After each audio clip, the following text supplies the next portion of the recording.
نەتەوە یەکگرتووەکان هەژدەی کانونی یەکەمی هەموو ساڵێکی بە ڕۆژی جیهانی کۆچبەران داناوە. بەپێی ئامارەکانیش تا دێت ژمارەی کۆچبەران و قوربانیانی ڕێگای کۆچ ڕوو لە بەرزبوونەوەیە. بەپێی دوایین راپۆرتی ڕێکخراوی کۆچی نێودەوڵەتی سەر بە نەتەوە یەکگرتووەکان لە ئێستادا 250 ملیۆن کۆچبەر لە سەرتاسەری جیهاندا بوونی هەیە.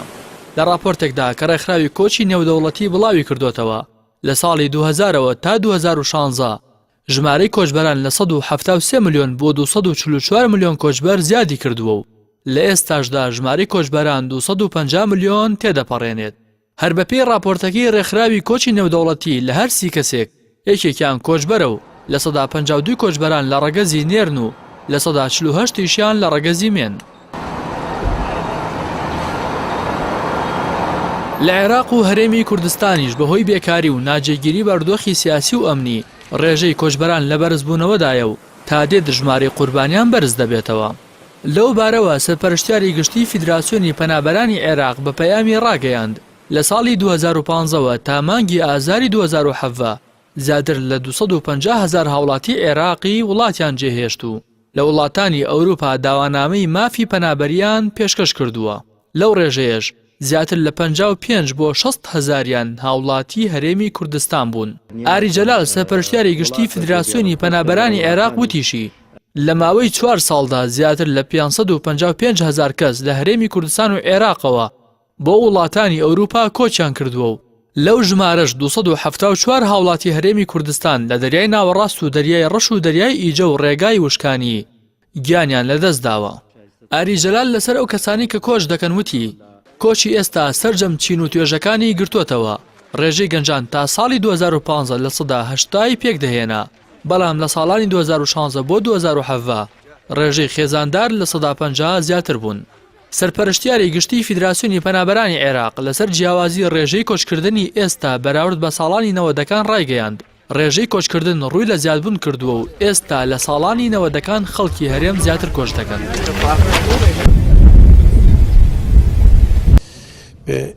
لە چەند ڕۆژی ڕابردووشدا سولەیمان سۆیلۆ وەزیری ناوخۆی تورکیا ڕایگەیاند تەنیا لە ماوەی 4 ساڵی ڕابردوودا 10,771 کۆچبەری نایاسایی لە دەریای ئیجەدا خنکاون.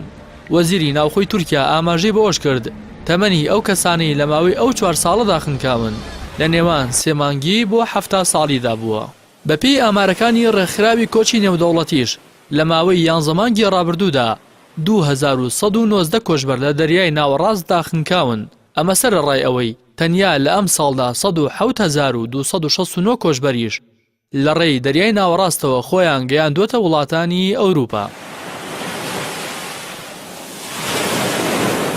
ساڵیادی ڕۆژی جیهانی کۆچبەران لە کاتێکدایە کە کۆچبەران لە دۆخێکی مەترسیدار و سامناکدا دەژین و ئاستەنگەکانی بەردەم کۆچکردن و توندکردنەوەی سنوورەکان و قورسکردنی یاساکان زیاتر دەبێت.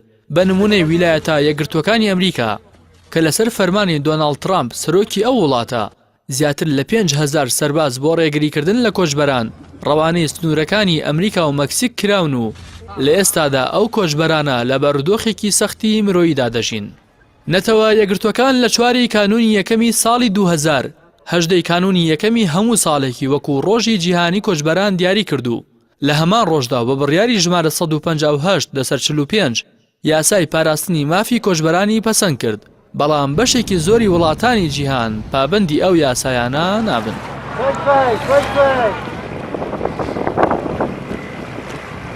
Pero mira, la que tiene más cerca,